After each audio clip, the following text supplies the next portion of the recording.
મને ખબર છે કે આજના આખા દિવસમાં તમે બહુ બધું કામ કરેલું છે, એટલા માટે થઈને આજના દિવસની અંદર શું શું થયું ને એ તમને કશી જ નથી ખબર. પણ તો હવે ચિંતા કરવાની બિલકુલ જરૂર નથી. આજનો આ વિડીયો જોઈ લેશો ને તો આખા દિવસ દરમિયાન કેટલી ઘટનાઓ બનીને એની બધી જ માહિતી મળી જશે. હવે સૌથી પહેલી ઘટના છે આપણા ગુજરાતમાં ભર શિયાળે વરસાદ આવવાની શક્યતાઓ છે.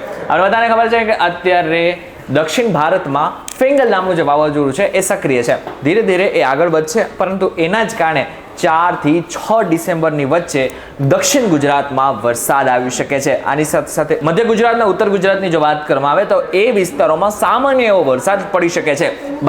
બાકીના વિસ્તારની જો વાત કરવામાં આવે એટલે કે સૌરાષ્ટ્ર અને કચ્છમાં ત્યાં કોઈ પણ પ્રકારના વરસાદની શક્યતાઓ હાલ નહીવત છે. આજે મુખ્યમંત્રી ભૂપેન્દ્ર પટેલ અને કેન્દ્રીય મંત્રી અશ્વિની વૈષ્ણવ વડોદરાની મુલાકાતે હતા. વડોદરામાં તેમણે 262 કરોડના કામનું ખાતમુહૂર્ત કર્યું અને 353 કરોડના વિકાસ કામોનું લોકાર્પણ કર્યું હતું. આટલું જ નહીં, રાજ્ય સરકારના જે કર્મચારીઓ છે એમની માટે પણ એક મોટા સમાચાર સામે આવ્યા છે.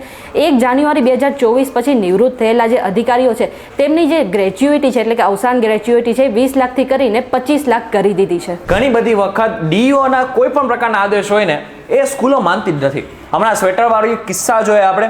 હવે નવું આવ્યું છે, ગ્લોબલ ઇન્ટરનેશનલ સ્કૂલે 6,800 રૂપિયા સ્પોર્ટ્સ ફીના નામે ઉઘરાવી લીધા અને વાલીઓને કીધું પણ કે તમારે ફી ભરવી જ પડશે. હવે જ્યારે આ વાત ડીયુ સુધી પહોંચીને તો ડીયુએ કડક આદેશ આપી દીધા છે કે સ્પોર્ટ ફીના નામે કોઈ પણ શાળા આ રીતના ફી ઉઘરાવી નથી શકતી.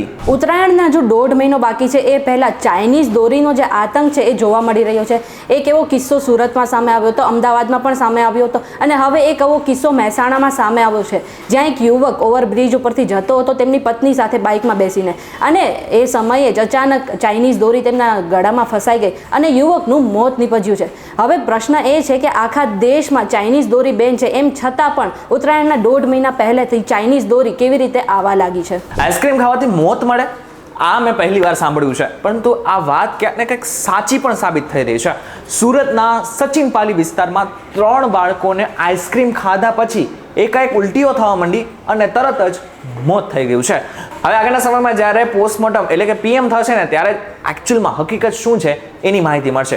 આની સાથે સાથે મહત્વનું છે કે આઈસ્ક્રીમ ખાધા પછી આ 3 બાળકો જે છે એ તાપણું કરવા બેઠા હતા, પરંતુ ત્યારે જ આ 3 બાળકોને અચાનક જ ઉલટી થવા લાગી અને તરત જ એમનું મોત થઈ ગયું છે. મહારાષ્ટ્રના સીએમ કોણ બનશે આ પ્રશ્નનો જવાબ હજુ સુધી આપણે કોઈને નથી મળ્યો. એવું કહેવાય રહ્યું છે કે 2 ડિસેમ્બરના રોજ એક બેઠક મળશે, તેમાં નક્કી થશે અને 5 ડિસેમ્બરે મહારાષ્ટ્રને તેના સીએમ મળી જશે. પણ આ પહેલા એવું પણ કહેવાય રહ્યું છે કે એકનાથ શિંદે અમિત શાહ સામે 3 શરતો રાખી છે, જેને કારણે મહારાષ્ટ્રના સીએમ કોણ બનશે એ નક્કી કરવામાં લેટ થઈ રહ્યું છે. એકનાથ શિંદેનું એવું કહેવું છે કે તેમની સરકારને કારણે જ મહાયુતિની જીત થઈ છે, એટલા માટે તેમને સીએમ બનાવવામાં આવે. જો તેમને સીએમ બનાવવામાં ના આવે તો તેમને ગૃહ, નાણાં અને મહેસૂલી વિભાગ જે છે એ સોંપવામાં આવે અને ઉપમુખ્યમંત્રી કોણ બનશે એ પણ તેઓ નક્કી કરશે. અને જો એવું કંઈ નહીં થાય તો તેમની જે સરકાર છે ભાજપને સમર્થન નહીં આપે. ચીનને રાતોરાત લોટરી મળી ગઈ છે અને લોટરી છે ગોલ્ડ ફિલ્ડની, જેની કિંમત ખબર છે કેટલી? અને કિંમત અગર સાંભળશો તો કદાચ તમારી નીચેથી જમીન ખસી જશે.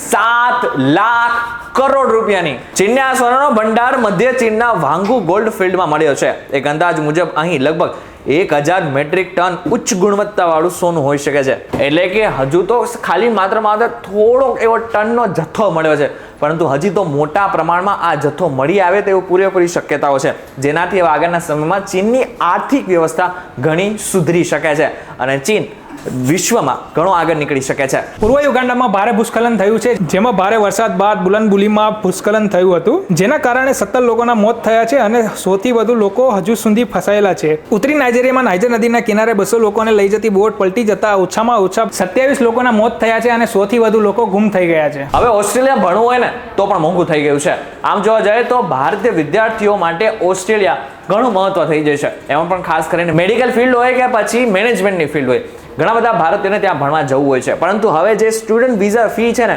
એમાં તોતિંગ વધારો થયો છે.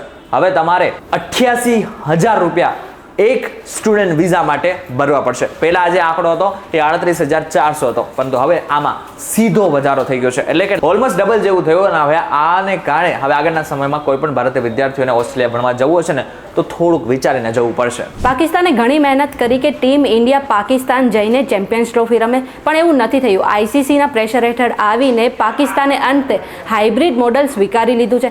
આજે એક બેઠક મળી હતી, એમાં કેવું કહેવાય રહ્યું છે કે જે પીસીબી છે એમને હાઇબ્રિડ મોડલને હા કહી દીધી છે, પણ તેની સામે તેને આઈસીસી સામે 2 શરતો પણ મૂકી છે. પહેલું એમને એવું કહેવું છે કે જો ટીમ ઇન્ડિયા ફાઇનલમાં નહીં પહોંચે તો જે ફાઇનલ મેચ રમાશે એ લાહોરમાં રમાવી જોઈએ. અને બીજું તમને એવું કહેવું છે કે જો ટીમ ઇન્ડિયા પણ પાકિસ્તાન રમવા નહીં આવી તો અમે પણ હવે આગળની મેચો ક્યારેય પણ ભારતમાં રમવા માટે નહીં જઈએ. એટલે જ્યારે પણ ભારતમાં મેચ રમાશે ત્યારે હાઇબ્રિડ મોડલ હોવું જોઈએ. તો આ હતા આજના દિવસના મહત્વના 10 સમાચાર કે જે તમારે જાણવા જરૂરી હતા. હવે વિડીયો પસંદ આવ્યો છે, વિડીયોને લાઈક અને શેર જરૂરથી કરજો. તો આવા જ ઇન્ફોર્મેટિવ વિડીયો જોવા છે ને તો નીચે સબસ્ક્રાઇબનું બટન હશે, એ પણ એકવાર દબાઈ દેજો.